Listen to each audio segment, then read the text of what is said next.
امریکی حملے سے قابل ایرانی فرد و جوہری تنصیب سے یورینیم منتقل کیا گیا تھا یا نہیں، نئی بحث چھڑ گئی۔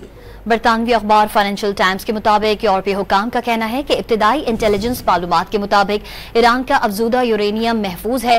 رپورٹ کے مطابق ایران کا ہتھیاروں کے لیے مطلوبہ معیار سے قریب ترین 408 کلو افزودہ یورینیم فردوں میں موجود نہیں تھا۔ دوسری جانب ٹرمپ نے کہا ہے فردوں سے کچھ باہر نہیں گیا۔ تصاویر میں دکھنے والی کاریں اور ٹرک تنصیب کی شاٹس کو بند کرنے کا کام کر رہے تھے۔ فردوں سے کچھ بھی باہر لے جانا خطرناک اور وقت طلب کام ہوتا ہے۔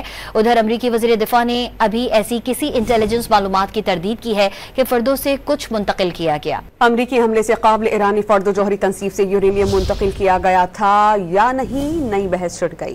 برطانوی اخبار فائنینشل ٹائمز کے مطابق یورپی حکام کا کہنا ہے کہ ابتدائی انٹیلیجنس معلومات کے مطابق ایران کا افزودہ یورینیم محفوظ ہے۔ رپورٹ کے مطابق ایران کا ہتھیاروں کے لیے مطلوبہ معیار سے قریب ترین 408 کلو افزودہ یورینیم فردوں میں موجود نہیں تھا۔ دوسری جانب ٹرمپ نے کہا ہے فردوں سے کچھ باہر نہیں گیا۔ تصاویر میں دکھنے والی کاریں اور ٹرک تنصیب کی شاٹس کو بند کرنے کا کام کر رہے تھے۔ فردوں سے کچھ بھی باہر لے جانا خطرناک اور وقت طلب کام ہوتا ہے۔ ادھر امریکی وزیر دفاع نے ابھی ایسی کسی انٹیلیجنس معلومات کی تردید کی ہے کہ فردوں سے کچھ منتقل کیا گیا۔ امریکی حملے سے قابل ایرانی فرد و جوہری تنصیب سے یورینیم منتقل کیا گیا تھا یا نہیں، نئی بحث چھڑ گئی۔ برطانوی اخبار فائنینشل ٹائمز کے مطابق یورپی حکام کا کہنا ہے کہ ابتدائی انٹیلیجنس معلومات کے مطابق ایران کا افزودہ یورینیم محفوظ ہے۔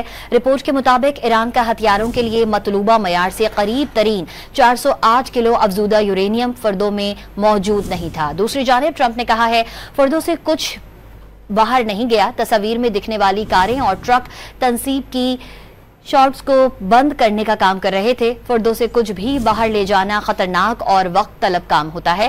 ادھر امریکی وزیر دفاع نے ابھی ایسی کسی انٹیلیجنس معلومات کی تردید کی ہے کہ فردوں سے کچھ منتقل کیا گیا۔